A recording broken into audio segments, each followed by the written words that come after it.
In this video, we will learn how to split a current work order so that a certain quantity of the entire quantity on the work order can proceed further. We will go to this customer sample machine part, and we can see that we have work order 156 for 100 pieces. And I want to split this work order and go ahead and ship 10 pieces, leaving a remaining work order of 90 pieces. To do this, we will click on the button Orders. We will find our work order 156. And on the right, we will click on Split. And so here we see that there's 100 pieces on order, 0 shipped, balance of 100. I will put into the breakout quantity field the quantity I'm wanting to go ahead and ship. In this example, I will put 10. Then I will click on Breakout. You'll get a notification letting you know that work order 156 has been changed to 10 pieces and a new work order, in this case 157, was created for 90 pieces. And then it reminds us that we will need to set the priorities on that new work order that was created.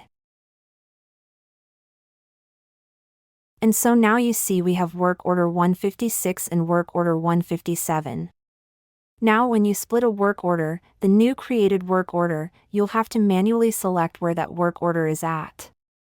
So in this situation, if work order 157, the new work order created, is also complete at the bandsaw and the first CNC machining operation, then I will need to click on the work order number.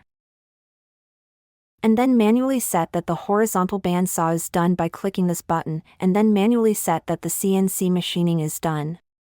And we'll see that they will cross out as we select these buttons here. And then I will return to the part.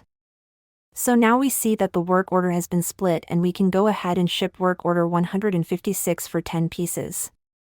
One last thing, once the work order has been split, if you view your orders, you notice that this work order 156 was our original work order, and we split that into 10 pieces and 90 pieces. And you'll see that work order 157 says a status of released, and then it lists beside it the work order it was split from. So we know that this work order 157 for 90 pieces was split from work order 156. If you have any questions, feel free to reach out to us.